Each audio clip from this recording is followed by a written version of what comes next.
Breaking news, this is your World War III update. Day X is approaching, and those Christian eschatologists must be loving this right now. Years of ridicule finally vindicated as Gog versus Magog starts to materialize with the Russians and the Iranians going up against the West. The war in Lebanon has now officially begun, according to Western media. The ground invasion is apparently where the war begins and is demarcated. So I guess the last year of firing missiles back and forth, that wasn't a war. It's only a war now, even though they just did a decapitation strike of the entire command structure of Hezbollah. They've been bombing Beirut for the last week and a half, and they did one of the largest cyber-kinetic attacks, the largest cyber-kinetic attack in history. But the war officially begins today because a handful of Israeli troops went over the border to go do some scouting. But realistically, what's happening is you have about 5 divisions of Israeli troops that are about to descend upon southern Lebanon. There's this 40-kilometer by 40-kilometer area, which is mountainous, varied terrain. I'm sure it's deeply entrenched with all types of subterranean fortifications that they're going to have to navigate. That's about 1,600 square kilometers of territory, the topography of which is going to be far more challenging than it was in the Gaza Strip. So I'm assuming that they're not going to go in here fully until they have massive amounts of air support and bombardment laid down and soften up these targets. Regardless, the question is, are you going to be able to find the targets if they're all underground? This is a much larger territory than the Gaza Strip, and they don't have the advantages, all of the advantages, as I should say, that they had there. Now, if you want to know how close we are to World War III, take a look at what happened today, guys. This is incredible. This is a Russian Tu-95 nuclear-capable bomber flying off the coast of Alaska. Now, when they say flying off the coast of Alaska, you got to understand that Russia and the United States touch, okay? So when we say flying off the coast of Alaska, the Russians just view that as Russia. So just understand the semantic games that are being played. But nonetheless, Tu-95 nuclear-capable bomber. This is routine. This happens all the time. But the flyby is not routine. So you have a Russian Su-35, one of their most advanced fighter jets, with what appears to be a very confident pilot coming within a few plane lengths of this F-16 in this very unnerving close brush-in. That is how close. And I'm glad that this happened because it signifies just how high tensions are and how close we are to nuclear Armageddon right now. Some new changes have been updated today in the Russian nuclear doctrine. Not the stuff that we talked about last week, but some additional things that are very concerning. And this close brush-in signifies that tensions are riding sky high right now, no pun intended. Vladimir Putin was rushed to the Kremlin for some reason today. We're not sure exactly why. We can presume it might have something to do with the official ground invasion of Lebanon, which of course impacts the balance of power in that region. It can create lots of instability. There's implications for Russia inside Syria, and of course, one of their biggest allies in the region, Iran. So it could have been about something completely unrelated. For all we know, it was about maybe there was a nuclear incident between NATO and Russia that we just didn't know about, that's happening right now, and we don't know, and everybody's distracted by this Israeli stuff. Because at the end of the day, you know, Israel fighting a war with Hezbollah is not really something that should command the attention of the entire planet when you really think about what it is. The only reason why it does is because you have nuclear weapons involved, and it's a nuclear power and a rising potential nuclear power that are about to do the man dance. And that's problematic. So, but above and beyond that, in terms of like quantitatively, in terms of the numbers, really the Ukraine war is a much, the implications of that are far more severe if things get out of hand. Now, of course, if Israel thinks that it is going to be overwhelmed, it will potentially use nuclear weapons. And of course, the issue with that is, as I stated in my video yesterday, is that the Americans have an advantage over the Russians in that they are essentially fully in control of what Israel does, by and large. I know people think the tail waves the dog, but understand that Israel is a proxy of the United States. It's basically another state. And they leverage it in the same way that they're leveraging Ukraine to act as a battering ram in the Middle East. And as such, if Israel has nuclear weapons, America has nuclear weapons. Now, because Israel's nukes are off the books, they don't count in the grand tally. Therefore, the Americans have a distinct advantage over the Russians. And even if you combine the French and the British nukes with the American nukes, that edge that they get from Israel's possible hundreds of nuclear weapons of all shapes and sizes creates a distinct disadvantage for the Russians. And that could mean the difference between winning and losing a full-blown nuclear war, believe it or not. Now, if you don't think that they want a war with Iran, take a look at what Bibi has to say today. He's trying to incite a civil war in Iran while all of this is going on. I just want to check my mic levels. We're good. Okay, here we go. I speak a lot about the leaders of Iran. Yet at this pivotal moment, I want to address you, the people of Iran. I want to do so directly, without filters, without middlemen. Every day, you see a regime that subjugates you make fiery speeches about defending Lebanon, defending Gaza. Yet every day, that regime plunges our... He's trying to, it's a 3-minute speech. I'm not going to bore you with the whole thing. He's trying to incite civil unrest in Iran. This is something they've tried for years. They always end up failing. But something I will say, it does appear right now that the Ayatollah's commands are not being honored by the standing president. The current president of Iran is not very popular right now. In fact, there's thousands of people in the streets saying, why aren't you doing anything about Hezbollah? Why aren't you doing anything about Sinwar being assassinated? Why aren't you doing anything about the IRGC generals that are falling left and right? And understand that the IRGC, the Islamic or Iranian Revolutionary Guard Corps, they are actually in charge. Or they're the ones who are they're up in the ranks. If you were to look at Hezbollah in terms of Hezbollah's capabilities, I think Hezbollah's hands were tied in this conflict by the IRGC. So Hezbollah arguably are puppets of the IRGC, as far as I know. It's not that simple, but more or less in terms of the big guns, in terms of how the big weapons get from Iran into the hands of Hezbollah, the IRGC are kind of the intermediary between all that. So you don't fire the longer range heavy ordnance missiles unless given the green light by the IRGC. So all that it means that Nasrallah and his henchmen have been taken out is that the IRGC assumes those roles. They're interoperable military organizations. So while it's true that the leadership of Hezbollah has been decapitated, that's not even anywhere near close to the head of the snake. Okay, the head of the snake is arguably, from Israel's point of view, it is the Iranian Ayatollah. So it's important to understand what's going on here. So this guy is very unpopular right now. And remember the timeline of events, guys. Right now, they're protesting in the streets. There's thousands of people in Iran protesting. Remember the timeline of events, okay? What happened in April? Israel attacks generals of the IRGC inside sovereign Iranian territory at their embassy in Syria. Iran responds when they were led by the President Raisi at the time, who mysteriously died in a helicopter accident just about a month and a half later. They retaliated with one of the biggest salvos of missiles and drones in history. Now, it was widely telegraphed, the most telegraphed punch in human history, but nonetheless, they responded, and that appeased a lot of the critics. Iran, asserted itself, and Israel didn't really do much back in response, at least not as far as we know.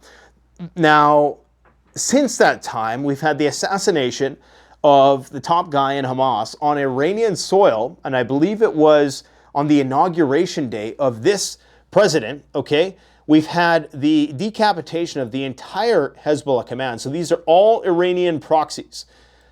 And we've had IRGC generals dropping left and right. We just had another Syrian attack in Damascus today on high-ranking leaders in the IRGC and Hezbollah. So day after day, we're seeing all of their vassals, their proxy leadership start to be assassinated. And this guy has done virtually nothing. Now, the question is, why has he done nothing? Why is Vladimir Putin being rushed to the Kremlin so abruptly?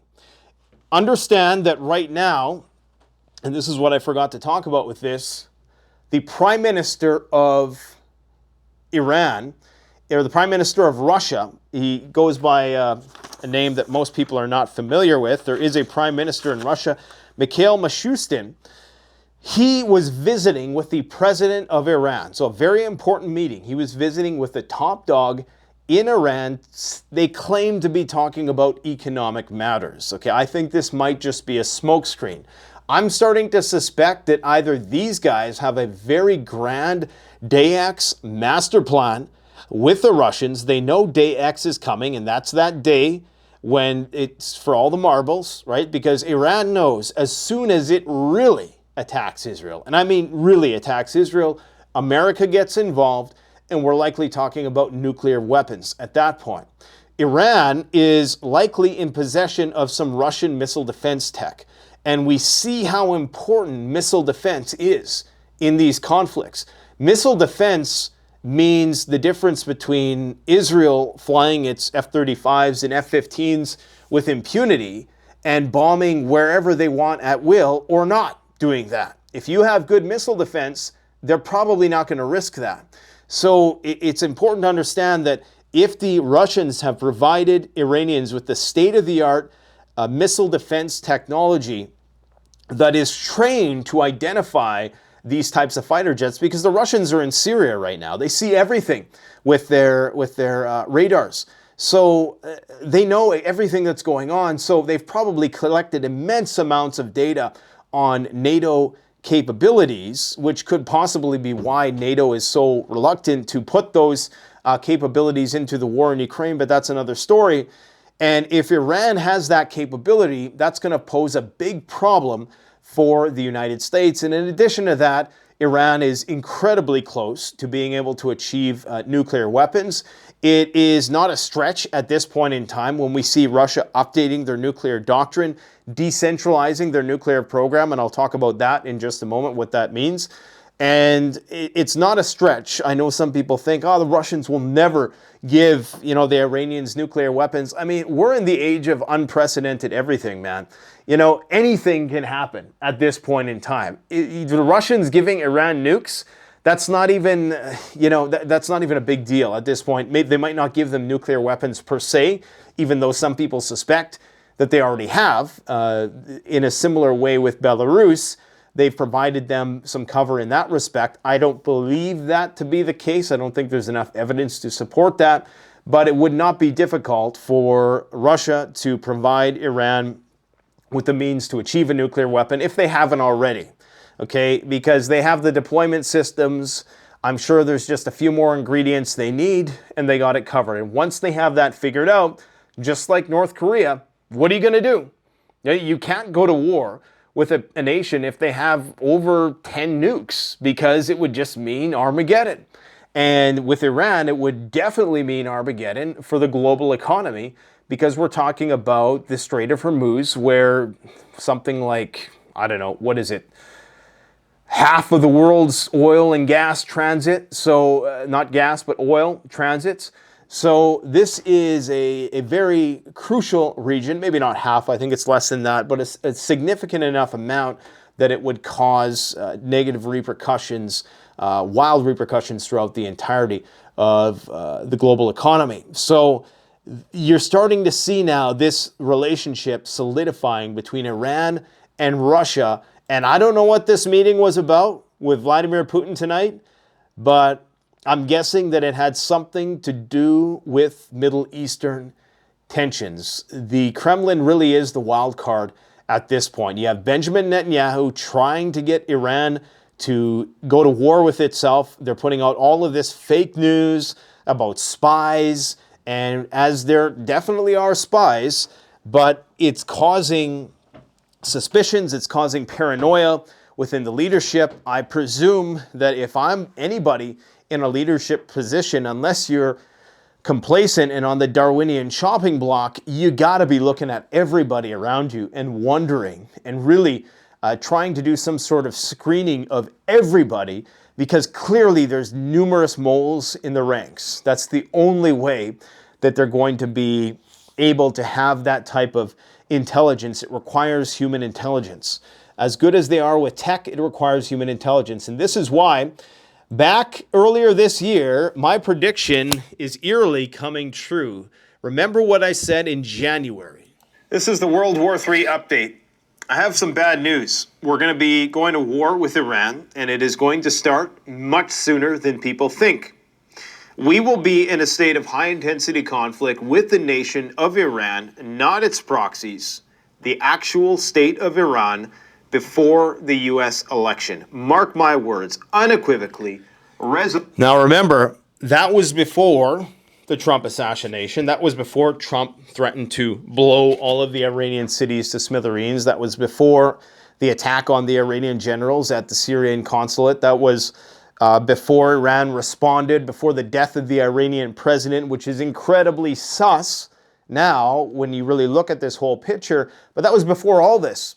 And it was just clear to me at the time, you can go back and watch that video, what was going to transpire. Everything was being set up, all the paperwork and all the House resolutions passed that are trying to vilify Ukraine for the nuclear program. Same textbook, weapons of mass destruction justification to go into a state of war. And that is why today you have the Americans committing thousands more troops just in case things backfire. You know, the United States likes to indemnify itself by trying to put distance between itself and its vassals, saying, Ukraine didn't tell us what they were going to do with all our weapons and intelligence that we've been providing them. Israel didn't tell us what they were going to do with our state-of-the-art technology. Okay?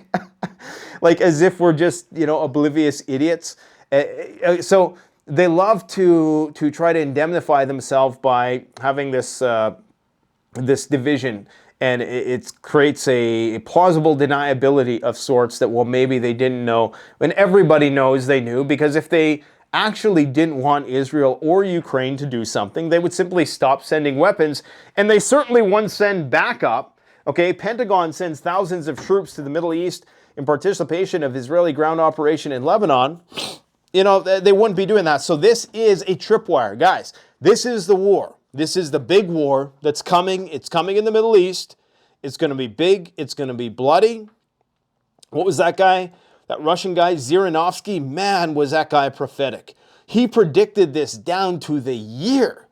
He said that in Iran, we are going to see untold atrocities not seen in Iran or Ukraine.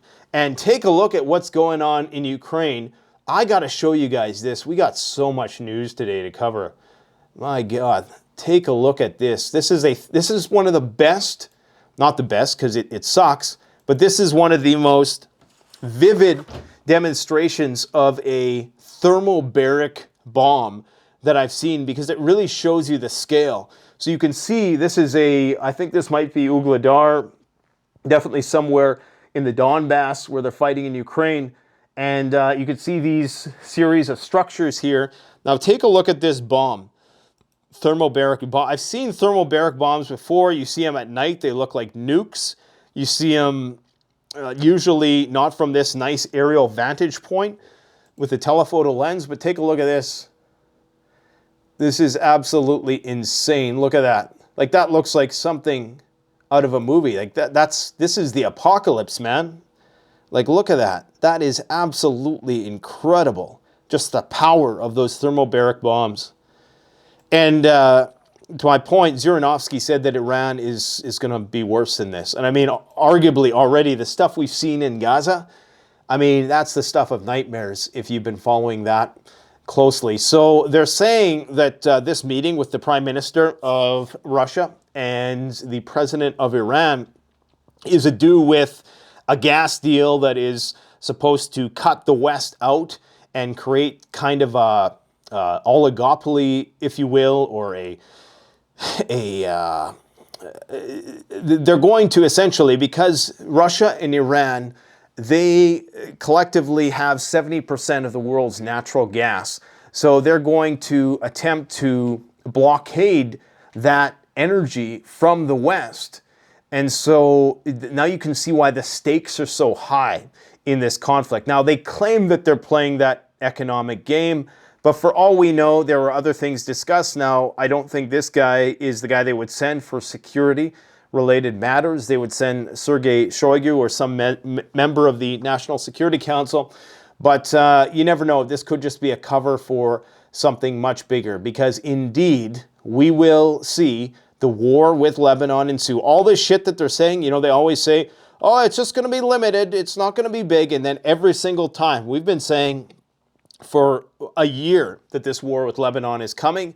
It's taken a lot longer. We prematurely ejaculated our opinion earlier in the year, as we typically do. But understand that, I mean, everything is there. As incredulous as people must be to all the data, you cannot deny that everything that I've said on this channel is coming true. It's just coming true much slower than we all anticipated.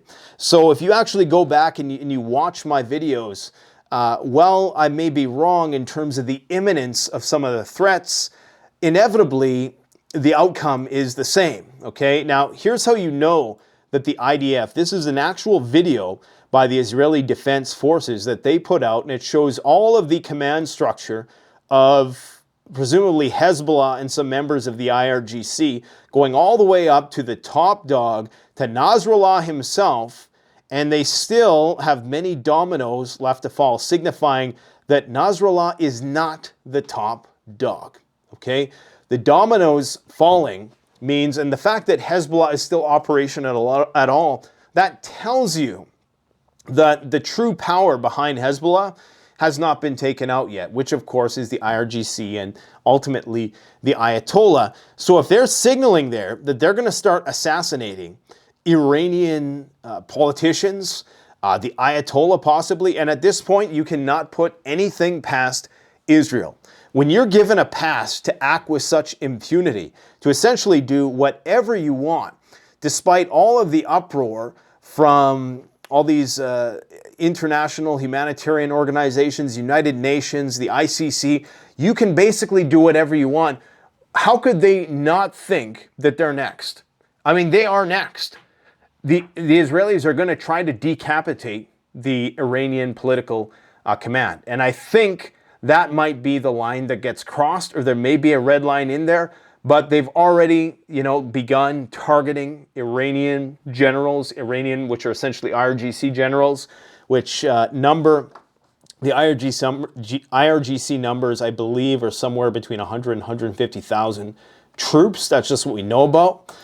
More importantly, this is a big story that not a lot of people are talking about. So we all know about the nuclear doctrine updates, that Russia reserves the right now, this is different from before, to attack a country who is a non-nuclear country if attacked by conventional forces, if the conventional force strike is deemed to be sufficient enough to elicit such an attack.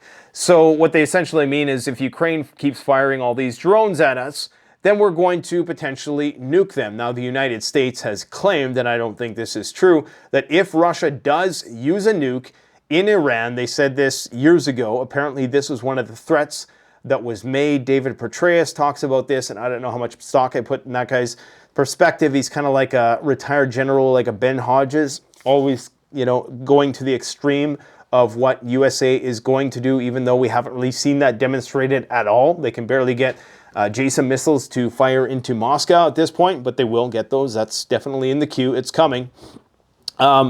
We know that if Russia, or at least they claim that if Russia were to use a nuke inside Ukraine, that the West would trigger Article 5 and they would do a conventional strike. They claim a conventional strike, which will completely decimate. Decimate's probably not the right word, because decimate, reduced by a factor of 10%. We're really talking about, they claim that they're going to completely destroy all of Russian assets, which presumes that they would be able to do that. Now, is that just a lot of tough talk? Probably. Would the Russians respond by nuclear Armageddon? Yeah, they absolutely would. Now, however, the Russians are claiming that, hey, you keep firing at our ammo depots, you keep firing at our strategic targets, our nuclear radars, our nuclear bombers, our nuclear plants. So now you have to learn something called FAFO, okay? And recently, just 48 hours ago in the Volgograd region, 125 drones attacked an ammunition depot. This was after the new nuclear doctrine amendments were made, meaning that Ukraine has already officially breached that red line. And yet Russia didn't do anything because all these drones, fortunately, were shot down. This is allegedly a grass fire here, or perhaps not the explosive type of event as we've seen recently in the 3 ammunition depots that were blown up last week. Nonetheless, that was the intent behind it. So the intent was to cross the Russian red line. Now, Russia is saying that they are decentralizing their nuclear capabilities. This is very important because this puts us in a whole other realm of Defcon, or at least it should if anybody's paying attention, and I'm not sure there is at this point in time. Russian military now has the authority over nuclear strike conditions, the Kremlin says. What this means is that it's no longer going to be Vladimir Putin carrying around a briefcase. I'm sure he'll still have it. I'm sure he'll still be able to say yay or nay to a full-blown nuclear strike. But now his generals will be able to determine whether or not nuclear weapons get used. And if that's not one of the highest states of Defcon, from their perspective, I don't know what is. This is very serious. Very serious. This is even more serious than the nuclear doctrine changes itself, because so much can go wrong here. I mean, if a general has too much to drink one night and decides to make a bad decision and he's been delegated with that responsibility, things can happen. There's safeguards in knowing that it's one guy at the top who's surrounded by an advisory board who can say, maybe it's not a good idea, or who can at the last minute maybe change his mind. It's something else if you have multiple people now who have this capability, who are closer to the front lines and may feel as though it's a more viable option than Vladimir Putin himself, okay? Because they'll precisely know when and where it's going to be utilized, or where it will be useful is a more important thing. So this is very concerning. This should be a video topic in and of itself, because this is not getting nearly enough attention. Remember last week I notified you that a subscriber messaged me and said that their utility bills now are coming with nuclear preparedness instructions. Okay, so that's how close we are, guys. And the Pentagon is sending troops to the Middle East. Putin is launching a regular conscription drive. So this is a very clever way of avoiding full-blown mobilization, but getting your population ready, expanding your reserves, and not just reserves, because a lot of Russian males, I presume, have went through this conscription program. They pull like about 150,000 people every year. You get your number pulled, you go into basic training for a year, which is way more than what most people are ever going to get in the West. And you don't really go into conflict or combat, but you could be called up if there's a mobilization. So this is a very clever thing for Putin to do, because what it does is it does all the pre-work for mobilization, so that when it's time to mobilize a couple million guys, you know that there's a couple guys who went through training. Even if that training was complete shit, at least they've had a little bit of training, which is going to be better. And if you're in the military for a year, I'm presuming that that's a sufficient amount of time to pick up at least the basics, to know how to clean your gun, to be confident, with the the space and just be confident with that type of the environment and the conditions, and learn how to, you know, drive all the vehicles that you're going to need to drive, just navigate a war zone. So, you know, big things are cracking, man. You guys need to be prepping right now. Like, if it's not this hurricane business, if it's not this shipping, what is it, a shipping strike of the longshoremen who work on the receiving the cargo vessels, they're going on strike in the East. We're talking about billions of dollars of goods which may not be accessible. Now, fortunately, it's not in the West, because I think that's where most of the shit from China comes from. Nonetheless, this is going to create a lot of disruptions, and it's not going to be good, okay? So if you want some perspective, I think we talked briefly about what is going on in Lebanon as we speak. Let me just refresh my page here to make sure that I'm not missing anything, because right now things are happening so fast at breakneck speeds that it is just incredible. We have attacks on a U.S. military base in Iraq tonight. We got the Houthis firing ballistic missiles at Tel Aviv. We got the cross-border incursion into Lebanon, as you can see here. And the topography of Lebanon is is so important for people to understand. Gaza was like invading a beach that was one of the most heavily surveilled and monitored places, you know, on the planet. Now, the advantage that Hamas had is that they had hostages, okay? Lebanon does not have hostages, which means that the Israelis can just completely light the place up indiscriminately without caring, which is pretty much what they did in the Gaza Strip, but they still had to be somewhat, you know, surgical in certain places. They don't have to do that in Lebanon. So that's the one disadvantage that the Lebanese have. And Hamas, you know, a lot of people say that they are a lesser trained force than Hezbollah, but they, up until this point, outlasted Hezbollah, who pretty much lasted all of, you know, what, a few days. So in terms of the seriousness and the how can you say, just they have a better control of their ranks. They clearly weren't as infiltrated with spies, and still aren't to this day, unless the Israelis are lying about Sinwar being dead, which he's the remaining leader, who apparently is constantly 24/7 being surrounded by like 21 hostages just so they can't take him out. You know, and if that guy is still alive, you have to give credit where credit is due in terms of their ability to stay alive longer than Hezbollah, despite being one of the most heavily surveilled. So we're going to see what happens. Hezbollah has a lot of anti-tank capabilities. This is the moment they've been waiting for. In fact, I think they're going to try to welcome and hope that the Israelis come onto their turf, because that's where the playing field will be a little bit more even, and the air superiority, while it will still account for a lot, it's a whole other different can of worms when you're going up against a guerrilla fighting force that is dug in very deep into the underground with these tunnel systems that many of them are going to be resistant to bunker busters.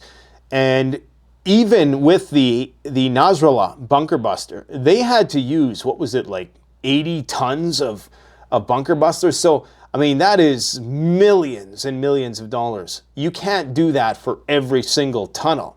I mean, you would run out of stuff. So, while it's true that they can get to any tunnel if they hit it with enough, if they just hit it one after another, after another, after another, but you can't do that for every single one.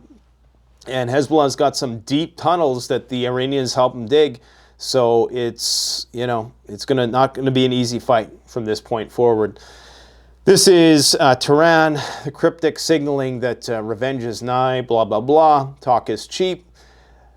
They may not even do anything at this point. Who knows? Who really knows? But I think they're going to be forced to, because clearly the intent of Netanyahu and his cronies is that they want a war with Iran, and before the election, to force somebody's hand. And maybe it's going to do the Biden administration a favor if American troops are taken out and act as a tripwire. If they get pulled into this conflict and you say get a few platoons of American troops, ended in this conflict with Hezbollah, then that might be grounds to send in more and make a formal declaration of war on Hezbollah. But it's looking almost more likely that we're likely to see a civil war at this point ensue, and that's what they're trying to do, get the Sunnis fighting with the Shiites and get the Lebanese government fighting with Hezbollah, and so it's going to be a real messy situation very soon. Now, if people are poking fun at this interaction with Sergei Lavrov and the president of Burkina Faso, which is an African country that recently broke free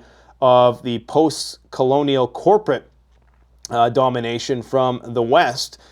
Recall all that stuff that was happening in Northern Africa earlier this year when I believe it was Sudan and a few other countries, what were the other countries who were kicking out the French because the French were stealing all the resources, and the same old story. Well, Lavrov and his Burkina Faso counterpart signed a deal for a space-based anti-weapons treaty. Now, a lot of people are thinking, these guys don't have space-based capabilities. The Russians are, in fact, going to help them build out a telecommunications satellite infrastructure.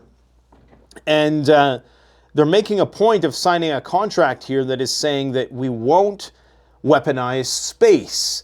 Now, this is clearly a signal to the West, I think. The reason why this is being broadcast at all, and obviously these guys don't have the capability to weaponize space, but they would if the Russians empowered them with that capability, or just to telegraph to the West that, hey, remember all that thing that went down 6 months ago where you guys accused us of weaponizing space and putting nukes in space, and we accused you of the same? We're still aware of what's going on. We still understand the strategic stakes at play.